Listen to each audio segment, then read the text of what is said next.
So we have Rachel Mindrup today on the Common Ground Zoom interview slash artist share. Rachel is an associate professor of drawing and painting and the Richard L. Deming, MD, endowed chair in medical humanities at Creighton University. She received her BFA from the University of Nebraska, Kearney, and then continued with atelier studies at the Art Academy of Los Angeles. She received her MFA from the Art Institute of Boston at Lesley University, and her current painting practice is about the study of the figure and portraiture in art and its relation to medicine, healing, and identity. Her son's diagnosis has been the motivation behind her series of portraits, Many Faces of Neurofibromatosis, NF. She is currently painting someone with NF from all 50 states to bring to Washington, D.C. when advocating for federal funding for NF research. I think that's fascinating, really. I'm anxious to catch up on that. So Rachel's work has been shown nationally and internationally, including the Queens Museum in Queens, New York, University of Nebraska, Lincoln, Omaha and Kearney campuses, Georgia Regents University, Vanderbilt University, which is right down the street from us, and Washington University Medical School. Her artwork is held in many private collections, including those of primatologist Jane Goodall and Supreme Court Justice Clarence Thomas. And so welcome, Rachel. And then we also have Elena, who's going to moderate for us today. And Elena, I'll let you take it from here. Okay. I just have a little something written about Rachel. Through her son's diagnosis with neurofibromatosis, Rachel documented his journey by drawing in watercolor. While searching for accommodations for her son, she met someone who would lead her to begin her show, Many Faces of Neurofibromatosis, which we had the pleasure of showing in the Murphy Gallery downtown, and then again in the Glass Gallery here in Todd. Rachel was able to create a mass community for her son while also raising awareness for this not so rare disorder that nobody seems to know about. She has successfully brought together a community of people that may have felt alone in their diagnosis before and has made them feel special, recognized, and beautiful. We are excited to welcome Rachel Mindrup. Yeah. Well, thank you so much for that very lovely introduction. Yeah, so I'll just talk a little bit, but if anybody on the Zoom has a question, I'm not super formal, so you can actually just interrupt me. You don't even have to do the chat, and so, like, you can just unmute and ask questions. I want to address a couple of the things. So first off, and also thank you for having my work on display in your gallery. So I appreciate that. Any opportunity I have to be able to get these paintings out, especially in educational spaces, college campuses, of course, but hospitals, community centers, museums too. But my preference is usually more of these sort of educational public spaces where a lot of the people have access and are going to be able to see these things. So yeah, as Elena mentioned, it's not super rare. It's 1 in 3,000 people are born with neurofibromatosis. It does make it more common than like MS and Huntington's, Tay-Sachs, cystic fibrosis, like all of those combined. NF is more prevalent. It's just that we've heard of all of those, and most people haven't heard of neurofibromatosis, which in the community we just call it NF because it's so much easier to say NF than it is to say neurofibromatosis. That's a mouthful. So some of the reasons I think most people haven't heard about it is because it presents so differently from person to person to person. So if you have NF, it means that if you have NF1, there are 3 kinds, but if you have NF1, it means that chromosome 17 mutated in some way. The reason it's so variable from person to person to person. So even hopefully when you guys were able to look at the paintings, you hopefully noticed how how there wasn't this sort of shared look necessarily. It's because we have no idea how chromosome 17 is going to mutate. So depending on how it mutates, that's how NF is going to affect you, which can be I always call it like a buffet, which I don't know if that's a good analogy, but I always think with NF, it's like a buffet. You go to the buffet and you get a little this or a little that or whatever. But NF is kind of like that, where you could have all sorts of things like beyond tumors. So yes, NF is gonna we basically don't, if you have NF, you don't have those cell breaks to stop tumor growth. So your body thinks it should be growing tumors anywhere in or on the body, anywhere, like even in your bones. Like NF's unpredictable, so it can grow tumors like wherever it wants, whenever it wants. And then because it's also unpredictable, the cellular structure of the tumor can change. So so with that, so a lot of times people are like, well, if they're benign, if they're benign tumors, then you know, essentially is that okay or whatever? It's just, which, I mean, obviously, yes, we'd rather have benign tumors than, malignant ones. It's just that with NF, it's unpredictable.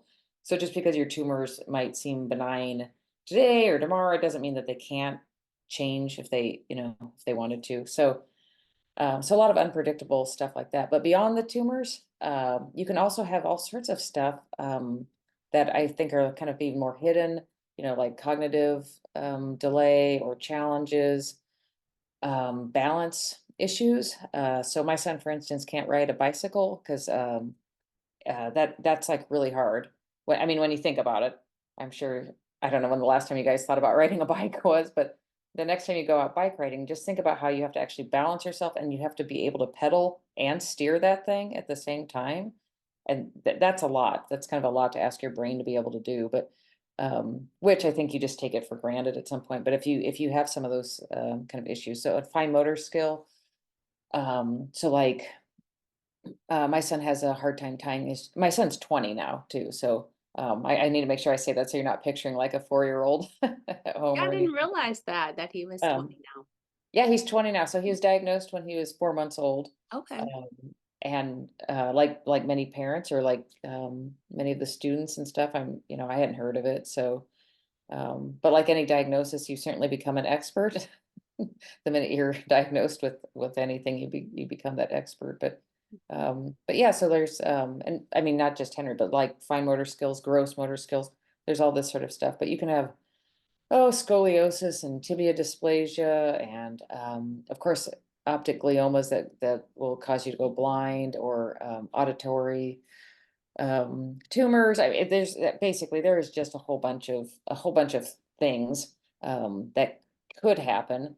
The interesting thing is you're not going to get all of those. So NF doesn't work that way. It's not like you're going to read all of these things that could happen with NF and you're just going to get like all of the things. That's not how it works. So it really is kind of an a la carte. I'm going back to the buffet analogy. Like really, you might get this, skip over that, you might. And when I talk with Henry's NF team, and they're doing research, as a parent or as somebody diagnosed, it would be really cool if you knew, like if you got a diagnosis, it would be really amazing if you could know your gene sequencing to know like how will NF affect me? Like am I going to get my leg amputated because of this? Because the tumors are growing all over it. And it would be so cool if you could at least know. I think maybe it'd be cool. Maybe people don't want to know, but it would be nice to know, like, in what ways will NF affect me? So this is what they are trying to figure out now. Oh, wow. So the last time I talked to Henry's, so we go to WashU for our care in St. Louis. There's an NF clinic there. Vanderbilt's a little far for us, but a lot of people get their care, of course, at the NF clinic in Vanderbilt if they live in Tennessee. Right. With Dr. Moots. I don't know if you know him, but I work with Dr. Moots down there. But but with some of that, like I said, you just don't know. But according to Henry's physician, there is about 3,600 different ways for gene 17 or chromosome 17 to mutate, but they're not done yet. So it's like so far they have found 3,600 different ways, but they're still finding more ways for it to Oh, wow. mutate. Yeah. So I joked with them that I wasn't sure I could paint 3,600 portraits. So Well, I you liked know, your separation of having one from each state. That made a lot of sense too. oh yeah, Yeah. I'm trying. So yeah, I'm trying to paint somebody with NF from all 50 states. So some of that goes into the advocacy piece that you mentioned earlier. So to obviously to help with research, Mhm. right, and funding, we have to sometimes ask our elected officials if they could help. And as clunky as this sounds, because this is going to sound very clunky, the the medical research dollars that I go and advocate for are actually housed within the CDMRP, which is the Congressionally Directed Medical Research Program, always with the acronyms. Um, but that is actually housed within the DoD, which is, of course, the Department of Defense. Well, Um, oh, I didn't realize right. that. Yes. Okay. So just when you're no, yeah, try and figure that one out. But so not the NIH money, but the CDMRP money, right? So that's housed in the DoD. So really, I've got to, and not just me, a whole host of advocates and stuff, but I've got to try and convince our elected officials that it's a good use of our Mhm. funds to put this towards NF, right? So usually, like this past year, we asked for 25 million, for specifically NF in the CDMRP program. Now, there's like 18 different rare diseases and stuff that have CDMRP money, all with different levels um, of money attributed to each of them. But like I said, it's also my job to kind of convince your elected official that, this is a good use of funds. Because if you put 25 million into NF research, maybe that's 25 million that you can't, build a fighter plane, or I don't know, whatever, Department of Defense, whatever. It's so So interesting that it's linked that way. so it's so strange. This happened in the 90s. So in the middle of the 90s, there was a surplus, I guess, if you guys can, imagine that. No, but anyway, but yeah, for some reason, the medical research just landed in the Department of Defense. The nice thing with NF, and the reason that NF is actually sort of if you can say, an attractive disorder, interesting disorder to pursue, from a military standpoint, is because NF is, like I said, you don't have those cell breaks. So your tumors, like the tumors, think that they should be growing. There's nothing to tell them to stop growing, right? Right. Um, there's no neurofibroma like the rest of us have. So the military, of course, is very interested in that, because if you have a veteran, maybe a veteran who lost her limb, right? You do something with this regrowth to like regenerate a limb or that kind of stuff. So there's like research potential from NF that could be actually helpful to our veterans and stuff. But yeah, so I shouldn't say it's my job. It's my self-imposed job, is to try and help get this funding. And so, when you go onto the Hill and try and advocate, you're basically there with a million other people with a million other causes that are also extremely worthwhile, for sure. But I have found that if I want to be memorable, which means, you'll remember me when I then send you the call to action to sign I have to be like the painting lady. So really, all that happens is they're pretty impressed that it's a painting, as opposed to like, I mean, if I said, here's a photo of Henry, and here's this long story about all the medical challenges he's had, to be honest, my elected officials don't have time. I mean, they don't have time to read 2 pages and look at sad pictures, and it's not that there are these horrible, callous people. They don't have time, So I've been able to figure out how to get it to like maybe one paragraph and a painting, because if anything, a painting causes people to pause. And then I talk about how it's oil paint, and I use oil paint to honor people because it's archival and there's a legacy proven in that medium, as opposed to like when I was starting with the watercolors and stuff. So I've switched everything. So by the time we have those conversations, they remember me. So So you've been able to take your paintings to Washington D.C. Already? So I've been taking, well, I haven't taken the actual physical paintings. I just Oh, take okay. I just take reproductions and stuff, and let them, and I let them know that these are your constituents, you Right. know. So I mean, what's nice is, rather than here's this random woman who lives in Nebraska and you're, senators from Tennessee going, okay, So I'm trying to actually make sure I'm getting, and same with the representatives. So I'm trying to actually be more thoughtful for, like, if I go to somebody, who is their representative and who is their constituent, so I can actually show you, hey, this is Frank, he's one of your constituents, I think this is something you should listen to. You know, so when I go, I just basically go and do Nebraska, Kansas, Oklahoma, Colorado, and just half of Missouri. So that's about all I can do. But I make all the paintings for everybody else then to be able to use and share those stories for the rest of the, you know, for anybody who wants to do it. So I think that's such a good idea, though. Like, just a way to be memorable, but do what you really enjoy at the same time. yeah, yeah, it's I mean, but everybody's trying to figure out, you know, something. When I was there a couple of years ago, I ran into Bill Nye, the science guy. So he was also wanting to get some funding for his planetary society. So so like I said, it's tricky because I do think everybody that's there and sort of making these overtures, I'm sure everybody has all, you know, valid, thoughtful you know, requests, but yeah, that's how I use the paintings for advocacy. And I have not done everybody from all states. The you know, ever elusive Delaware. Oh, But, no, but so there are just certain states that I just haven't been able to. I just haven't met anybody, you know, with NF from that state. So hopefully someday, you know, that'll happen. But and then other states like Tennessee, as you saw. So I've met lots and lots of people with NF from Tennessee and had the privilege to paint them and exhibit those paintings. So yeah, it's You just kind of connected with people with NF like overseas too, right? yeah, yeah, the power of social media Yeah. for sure. Um, but you know, it's kind of funny. So I know everybody sort of poo-poos Facebook, you know, or maybe now they do because they're like, oh, that's old people. But I think it's great. So that's my whole practice is based on meeting people, you know, on a social media platform. So yeah, so I still have that. So I still have my Facebook page with, and you know, it's kind of turned into a place for, I don't want to say a virtual place for people to meet with NF and meet people from yeah, it's actually been really cool for that. So that's been kind of an accidental or unintentional benefit, is having people go to that page and have it kind of turn into a nice way to meet others living with NF. Um, but yeah, so a lot of it. So yeah, all over the world. I just finished painting a woman from Vietnam.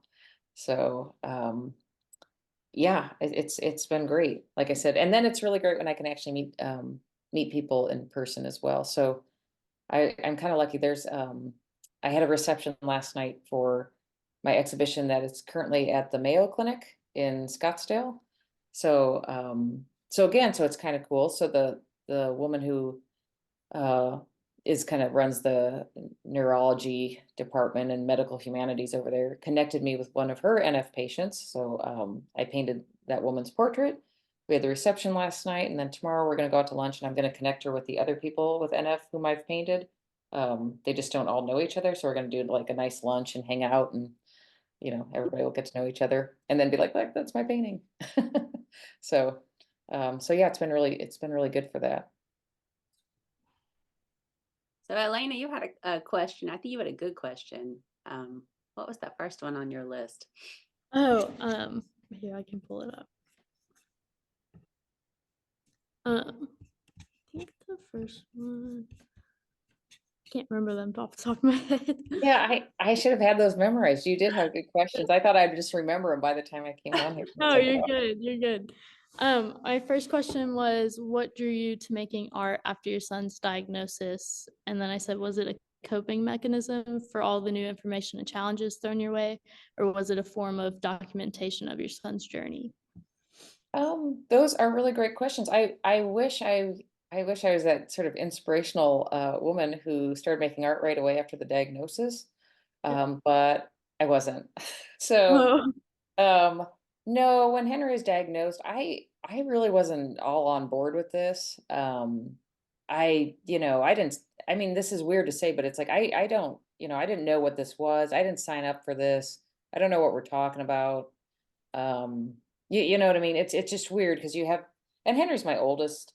I mean, I've got two boys, but you know, you have your baby. This is exciting. There's, I don't know, there's kind of like this life that you kind of imagine, like, I mean, I'm nerdy enough that I was like, oh, maybe he'll want to paint, or something. But anyway, like when you have your baby, so I mean, to tell somebody that their baby has an incurable progressive genetic disorder, it's like, that's not really, yeah, I mean, that's not really what I was planning on, or, Had and to have so, been scary. yeah,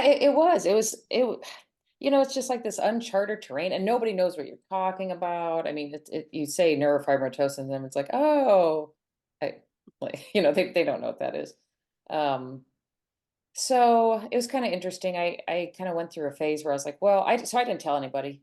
I went through a long phase because I was like, well, I really don't want like people to feel sorry for Henry, or to like, treat him differently, or make a big to do about it. I just want him to be able to like be a kid and have fun, and these kinds of things. So I mean, obviously I told my family. I don't mean it that way, but I just didn't, and then it got to be like when we went, so, when he was in kindergarten, not that you guys have thought about kindergarten recently, but there are a lot of crafts in kindergarten. I mean, that is really hard if you have fine motor skill issues, to be always cutting and coloring. And so I just remember like parent teacher conferences in kindergarten, because I was thinking like I'll just kind of cruise all through school. Like I thought I can help Henry. I can, this is well, anyway, like we got to second semester of kindergarten, and the teacher's like, "Is there anything you'd like to say?" Or I'm like, and I'm over here like, I mean, kind of just.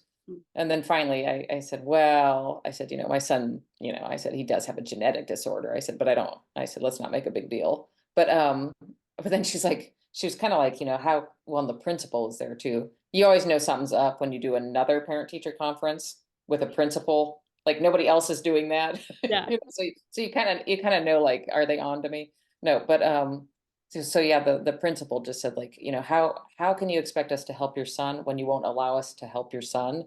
Which basically meant I had to like actually, declare that he's got a genetic disorder so we can get services for him, so we can do all of that. And so I think it's actually because of that experience that I thought nobody knows about this. And honestly, I can't really get mad at school teachers for not understanding enough if I'm not really doing anything to help educate them about NF. I mean, I can't just go around, irritated that people don't know all the, intricacies of this if I'm not doing anything.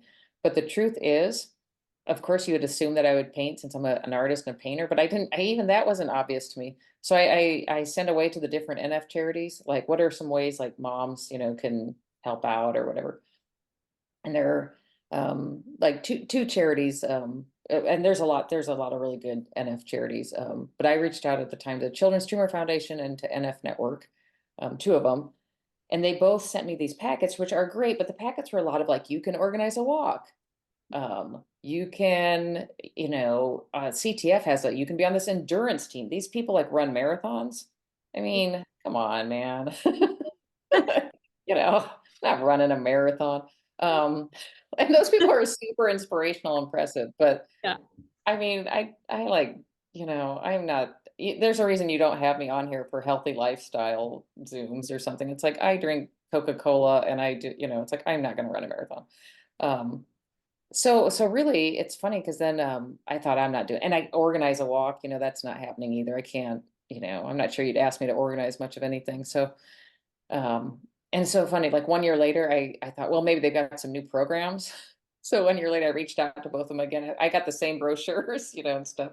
So I thought, well, I'm probably not going to do any of that stuff. So really, it actually finally dawned on me to just paint a portrait of somebody who does have NF, who is raising awareness. And so my first portrait was of a gentleman. His name is Reggie Bibbs. He lives in Houston, Texas.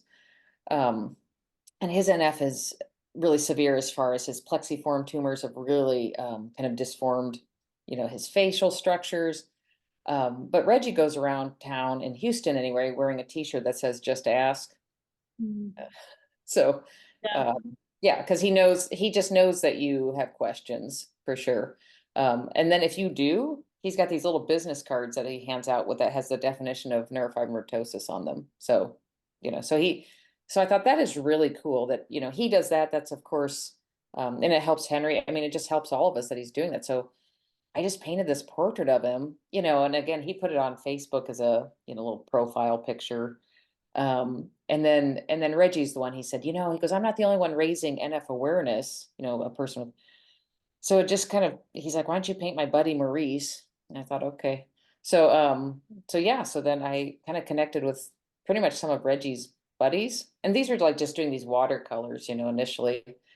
And then I'm sure you guys kind of know where this is going. I got a message from a mom, and her daughter had NF. And she said, well, do you paint portraits of kids with NF? Because I'd really like a portrait of my daughter before she loses her hair because of the chemo. And I said, I think her daughter was maybe 7 at the time. And it's like, and I was like, do I paint kids with NF? I was like, I don't even paint anything. Like, I'm just making this up as I go. Yeah, so I told her, of course I'd do that. Well, as you guys can imagine, once you get a mom involved, like in anything, when she posted that picture of her daughter's portrait, my Facebook, like the inbox or the messages, like exploded. I just remember going home and like logging into Facebook and thinking I got hacked because it's like, oh, all these red like alerts, and I'm like, somebody, yeah, I thought somebody had like done something. But it was all these parents. So I started getting all these messages, like we're a family, we raise awareness in Ohio, or like wherever, and it's like, will you paint our son or daughter, or me, or I have NF, I do all this stuff. So that's actually when I put the fundraising component on it, because I was overwhelmed. It was like there's no way I can do all this. So I started asking people to donate to their favorite NF charity. And then once you do that and you send me the receipt that you've donated, which of course is helping them, but helps Henry, helps all of us, then I'll paint the portrait. So that was my mechanism Yeah. to figure out how to do it. But then, like I said, eventually I switched to oil painting because I just figured oil painting is, as we all know, kind of the way you cement legacy, right? It's archival. So, when you go into those fancy opera houses or wherever you guys are going, or some building, I mean, there's probably a nice oil painting of whoever whoever that building is named after. There's probably an oil painting for that benefactor, or or think of your federal court judges, or the president of the United States, whatever. But we still cement legacy in oil paint. So even with the advent of photography, we're still, and I think a lot of that is because it's so archival. So we know that those will physically be around in 500 years. So it's not a slight to photography. It's just photography's still new, I mean, that's just like 1860s or so, like it's still like kind of new. I mean, as far as like the canon of art, it's kind of new. So that's why I decided.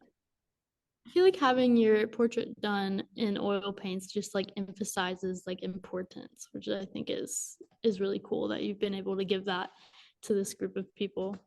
Yeah.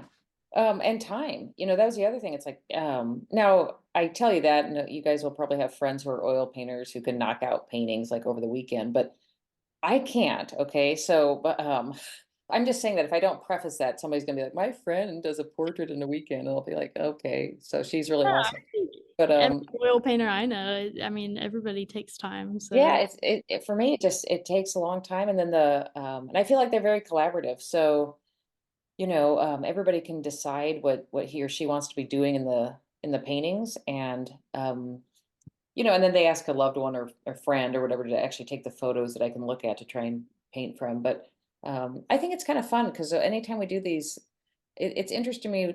Well, first of all, what people want to be doing in the paintings, as you saw from the show in the gallery, I mean, it's all over the place. yeah, yeah. I mean, and some of the stuff they asked me to paint, sometimes I'm like, oh, really? Like Jason was in there stripping copper, and I'm like, oh, okay. Like you know what I mean? Like, I'm not sure that's the first thing I would think of for painting, Yeah.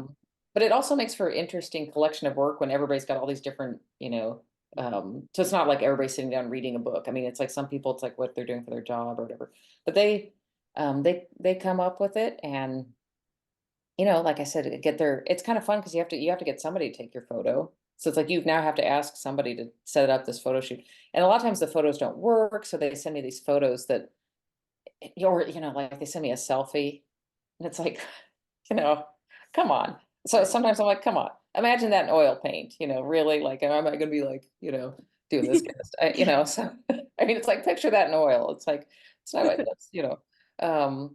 So yeah, so the other thing that's interesting too is like, sometimes it's interesting, like what people leave out, like, and what they leave out of the painting and what they leave out of their biography.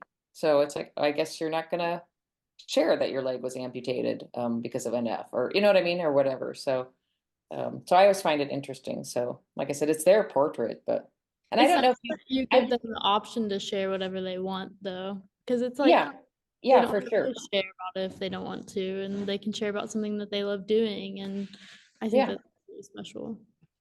Well, yeah, I mean, it's about them. So I don't want to, I mean, the idea is not to like, say like, please be so vulnerable that you wish you wouldn't have done the project. So I don't want it to be something where people feel like, I want it to be positive and feel good. And if you want to share about your surgeries or hardships, you will do that. If you don't really want to do that, Yeah. I get, I get that too. So, and it's interesting because different people, I mean, some people want to share every single surgery, and it's like, so we only have like this much space. Um, Yeah. so I'm like, if we could consolidate your 17 surgeries into like one sentence, but and other people just don't even want to, like, they're not even going to tell you that they had brain surgery or something. It's like, oh, okay, you know. Um, and I mean, I'm not going to be pushy about it, but it's interesting. And like I said, it's very interesting in, like, especially some of the people, it's interesting, like if you have a plexiform or something like on this side of your face, I have people who then will purposely, like, take pictures where, where you're maybe not seeing this. I have other people who are like, no, I want everybody to see, so it's like, Yeah. yeah, I mean, everybody's very individual with like, either I want you to see all my tumors, so you'll come talk to me about it or ask me, or other people just don't, uh, yeah, they'd rather minimize that or whatever. So, It uh, definitely creates a diverse like composition throughout your work too. mhm. Yeah, it's well, obviously every portrait is unique, but I'm continually surprised. So anytime I think that there's going to be some, I don't know, like as if I know what to expect, I don't know what to expect. Everybody's different. So, um, yeah. Um, So we saw your exhibit in our gallery. How many more paintings of people with NF do you have beyond that, or was that most of what you n- have? no, that's Oh, they have their own paintings, so you sent them to them a lot too, huh? well, I keep all the paintings. Oh, okay. So everybody gets like a high res image. So Okay. and if you want to print it off on canvas, or I don't know, nice paper, or whatever, but I'm giving you a very big high res file of your painting to print off. The only reason, the real reason I don't give everybody their paintings is because if I give everybody their paintings, I can't do exhibitions and raise awareness. So, you know, but at the same time, it's like, well, take these JPEGs, do whatever. I've had people print their painting on t-shirts. So it's, Oh, mugs, I mean, all sorts of stuff. But um, I'm trying to remember how many paintings I had with, did I have 15 with you guys? Do you That remember how sounds many? about right, if I'm imagining Yeah. yeah. back to Okay. it. So yeah, and mostly I try to keep that mostly Tennessee, some people in Kentucky. So I was trying to keep it, if they weren't from Tennessee, I was trying to keep it at least a little bit more, close, Mississippi, Kentucky, like that part of the country. Um, but yeah, no, I've done 107. Wow. Um, so if And still well, going. when you paint all the time, it just kind of adds up after, like, 15 years of doing this. It's amazing. Just kind Would of you keeps. ever would you ever want to have like a mass show where you show all of them at once? Has that ever crossed your mind? I have, but I don't know if there's a place big. I don't think there's a venue like big enough to even do that anymore. I mean, I would say most galleries can really comfortably, nice bigger spaces can like comfortably, somewhere between 25 and 40 Mm. is a good size, good, so I'd say like the shows, like I think 40 is, that was in one of the hospitals that, they had just the hallways just kept going, and it was like, I can keep, I mean, they were just thrilled. because I said, I don't think you understand. Because they're like, most people can't feel this, like, so I'm like, oh, I'm not most people. I'm like, how many, how many stories, do you want to, but, Yeah. uh, but yeah, and I mean, the truth is I'm just going to keep painting. It's not like, it's not like I'm suddenly stopping tomorrow, and going to move on to some other thing. It's like, well, I'm just going to keep painting and keep raising awareness, to help our NF community. So it's been nice. Like I said, sometimes, and um, especially with the Tennessee exhibition, if I know that the work is going to go someplace, then I purposely will reach out to people in the community and try and paint their portraits to have a little bit more of that, regional connection, and to get people, you know what I mean? That's your community. I think it means a little bit more for, your show there to have it be people from Tennessee. I just feel like your students and faculty and stuff can relate to this if this is somebody who lives in my state, or even my city, my town. Like Ted lives in Murfreesboro, so that's Yeah. very, that's cool.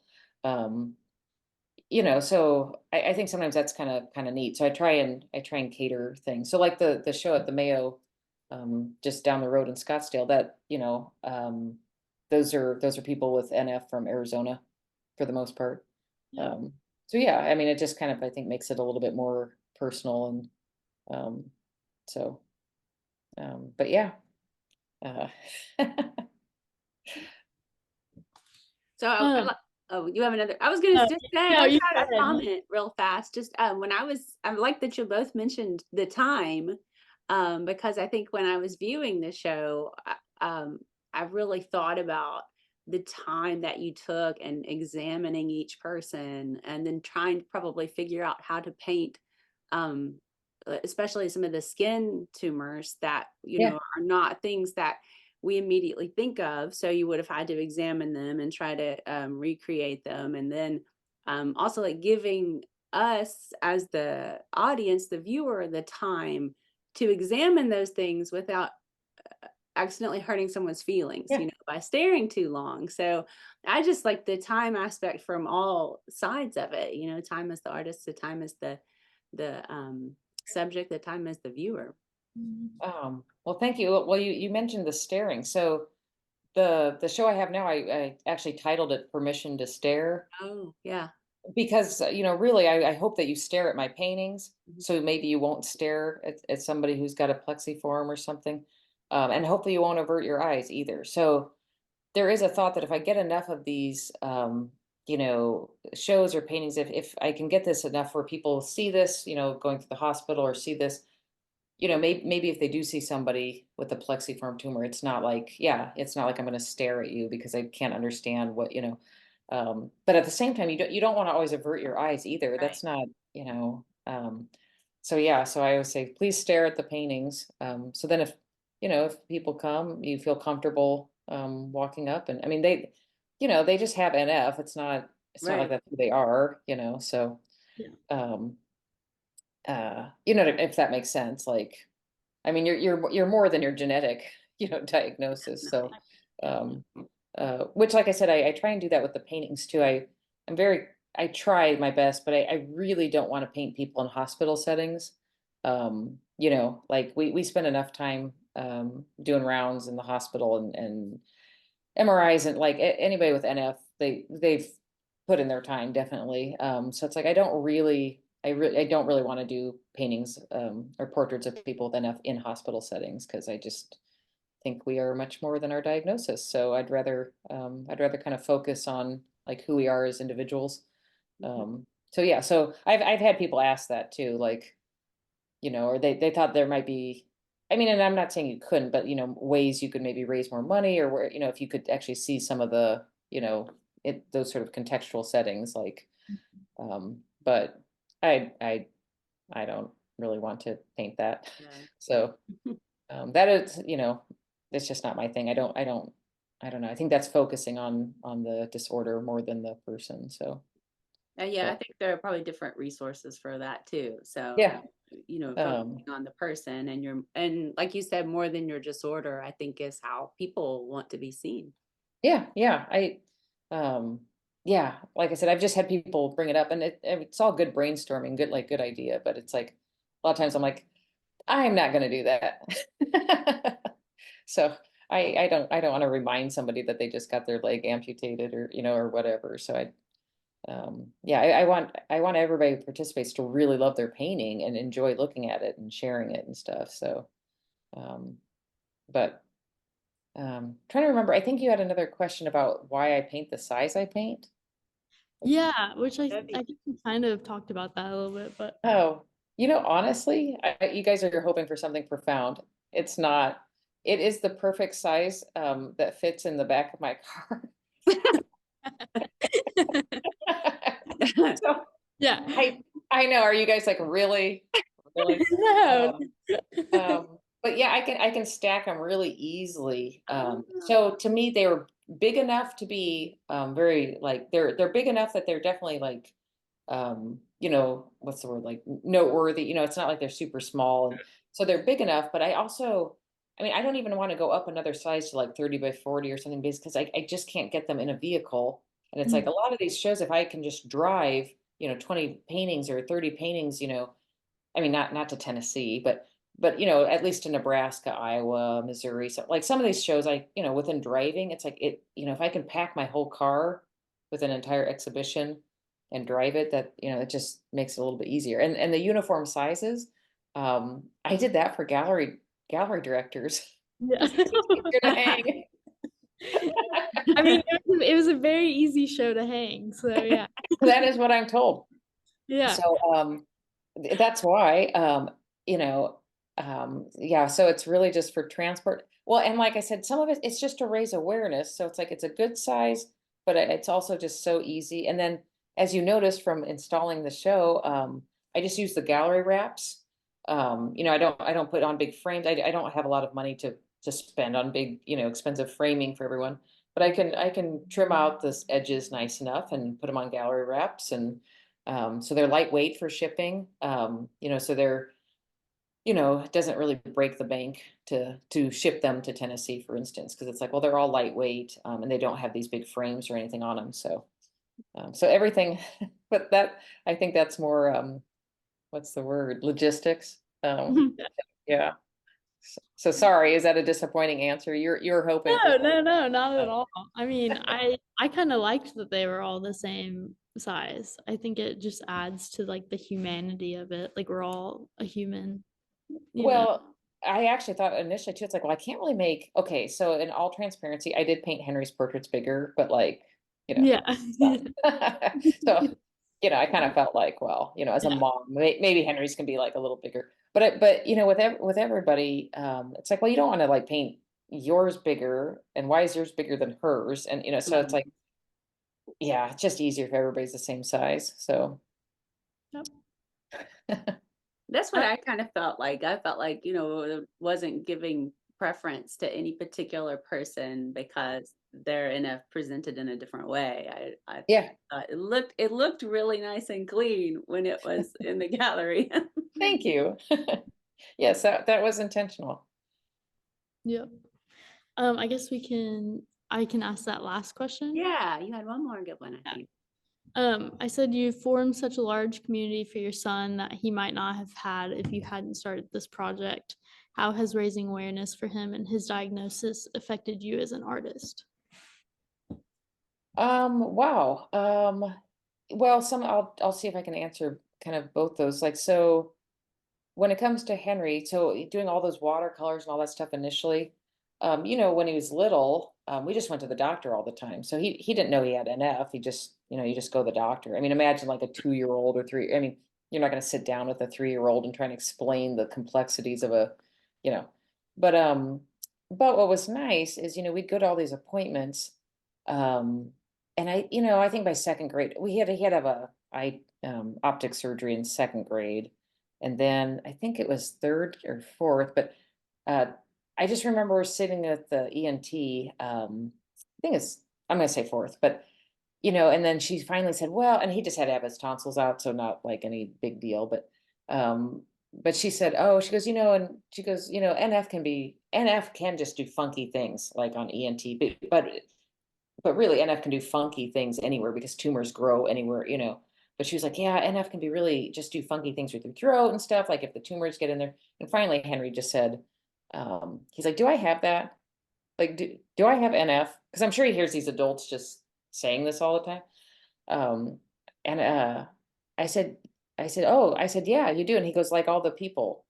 Well, he meant all the portraits. We're surrounded by all these people I paint. Yeah.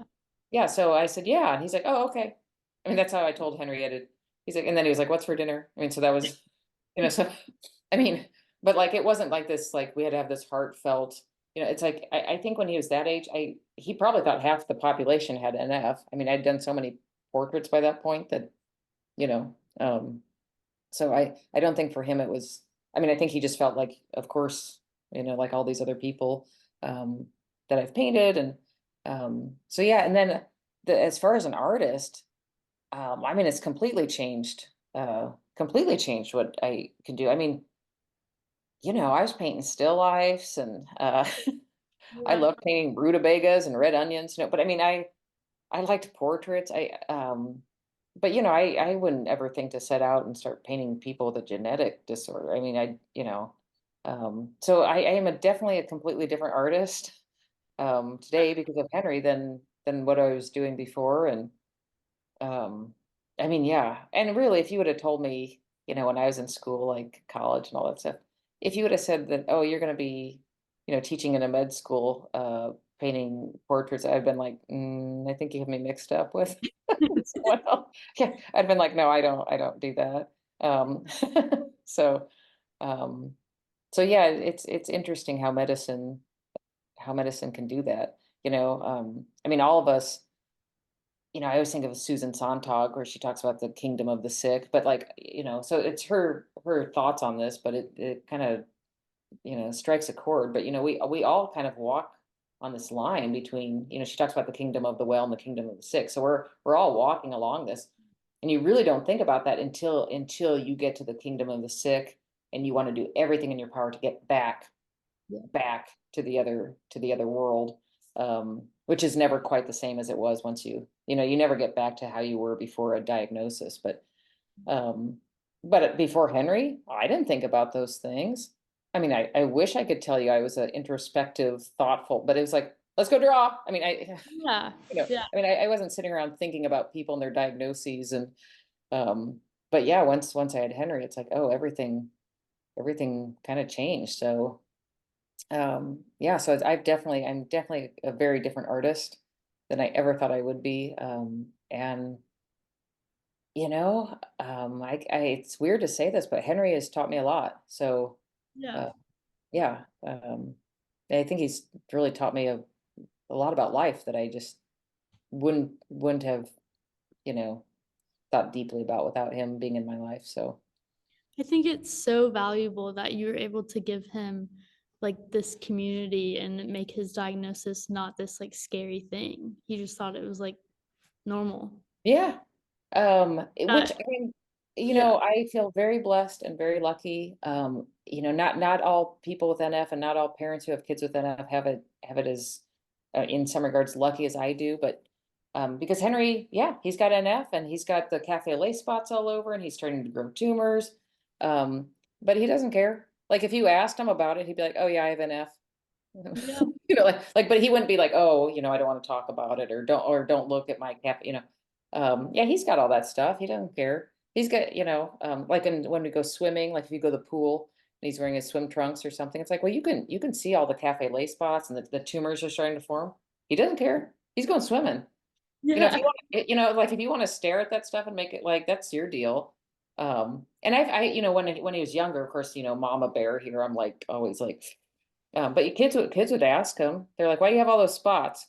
And Henry's like, oh, I have NF. And really, sometimes kids are like, oh, okay.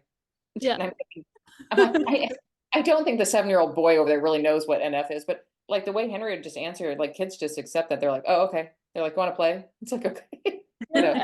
So, but I'm always like, yeah, as a mom, you're like this close to be like, do not make fun of my sons. Yeah. But because I think Henry's so fine and comfortable with it, Mhm.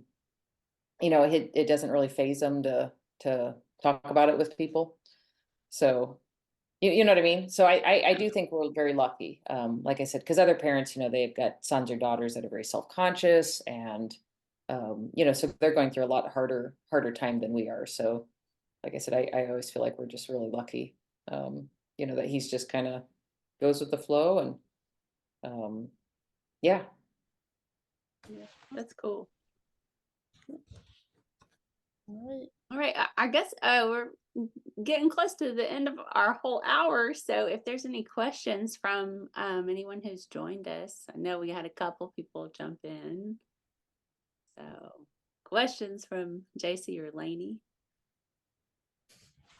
No question here, but I just want to thank you for, I guess, bringing awareness to this. I have a son who, while he doesn't have NF, he has Tourette's, and so he does get stares sometimes with his tics. And he's 5, so he is in kindergarten, and we've had to teach him how to advocate for himself. It's never seemed to bother him, but he does know what he has, and we've told him, you know, hey, if somebody asks you, they don't know, so just tell them what it is, and that you just, it's something you can't help. And but yeah, I really admire that you're doing this, because I know there are some children out there who are probably self-conscious about that, and they can see other adults or other children who look just like them.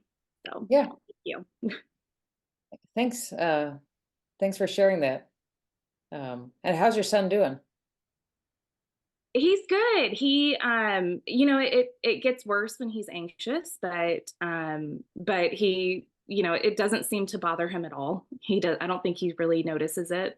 But yeah, he knows a little bit about it. He's still young, so he doesn't really understand. You know, sometimes if he's rolling his eyes, I'm like, is that a tic, or are you mad at me? Yeah, you know, isn't that this okay, isn't that like the strange thing about these things though? Yes. So honestly, with Henry, I am telling you, and it doesn't help that Henry's my, you know, oldest, so I haven't done this with another kid. But so it's like a double whammy of he's my first, so I don't know what I'm doing. And Me too. and everything to me, I'm always like, is that because of NF? I mean, it can be anything. And I'm like, is that because it's NF? You know, so he told me he had so last week he's like, oh, he had a kind of a sore in his mouth, you know, so, you know, that could be just, you know, you bit on the side of your cheek or whatever. But I'm like, let me see your mouth. I'm like, is that a tumor? I mean, so I'm always with the like, is that a tumor? Are we growing a tumor? And then he's like, oh, I think, and then he's like, no, I think I got a piece of popcorn. And it's like, okay. I mean, like I think he got like a popcorn kernel or something going back there, but like I'm always instantly like, okay, is this a tumor? Maybe we should go to the NF clinic. And it's like, and he's like, no, I think it's you know, it's like a popcorn thing. It's like, oh, okay.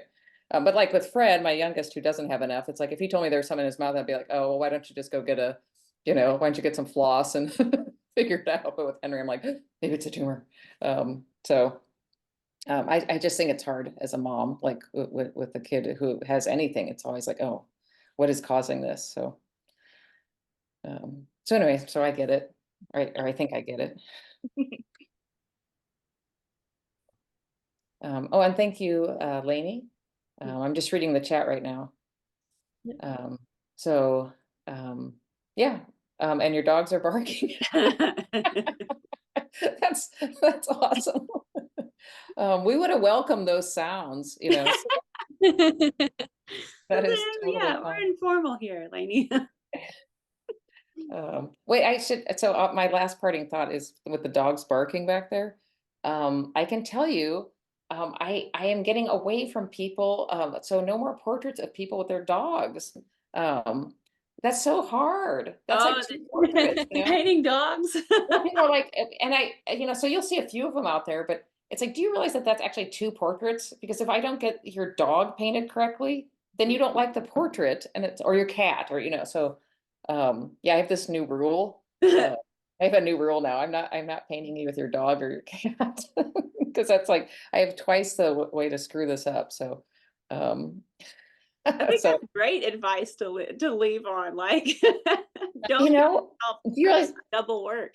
yeah, it's, and like I said, sometimes people are like, oh yeah, my portrait's fine, but you didn't capture, you know, Fluffy. And it's like, are you kidding? So, yeah, that's my new rule. Even though, like I said, if you guys look closely at my site, you'll be like, I see a dog, I see a dog, I see a But no more Yeah. no more dogs. I say that and then I'll be painting one anyway. But yeah, that's my supposed rule. But What about birds? Have you painted birds in yeah, there? I I thought I may have remembered a bird in yes. something. I Okay. Yeah, I painted a young man from Canada who likes playing piano, and he wanted his parakeet in there, and it's like, okay. And so I talked to the mom. I said, no more animals. I said, can I just paint him playing piano? Oh, but he loves it. It's okay. So but even the painting, it's like the birds like on his shoulder, and I said, I don't want him to look like a pirate, but the bird's on his shoulder and he's playing the piano, and it's like, oh, right. I mean, it is their painting. It's like, if you want to be doing that. And the mom's like, the bird really does sit on his shoulder when he plays. So it's like, okay. So yeah, now I'm what, publicly telling everybody that I have these rules, and everyone's like, no, she doesn't. So yeah, I talk a tough game, but in the end it'll be like, okay, is that what you really want to have painted? Okay, I'll give it a shot. Well, Rachel, it's been so fun to talk to you. I feel like we could just keep chatting all day, but I know like that's not fair. We can't take up, all your time. So thanks for the hour of just Yeah. so much insight and inspiration. And I think it helps me think a lot about just awareness, creating awareness. And Yeah, and well, I specifically appreciate it. awareness through art too. So yeah. Yeah, I think it's a powerful tool. I mean, so many. I mean, of course, I think we're all artists, but of course, I do. I teach painting and drawing, so I kind of have that, propensity to think that way. But I do think it is a way to affect change in a, I don't want to say in a subtle manner, but like, whether it's federal funding or whatever, but or just thinking about others. I just think the arts is a really powerful way to raise awareness and stuff. So I mean, people tend to stop and look at that stuff. So whereas maybe they don't want to read a opinion article about something, but it's like, well, they might look at art and then kind of learn about a topic. So yeah, I'm kind of a Yeah. big proponent of it. Compels people to look and pay attention more. Yeah. Mm-hmm. all right, everyone. I guess that's it for this edition. Everybody, thanks for coming, and thanks to Rachel again, and thanks to Elena for all your work too. So Yeah. y'all have a wonderful Friday, wonderful weekend. Yeah, thanks. You too. All right.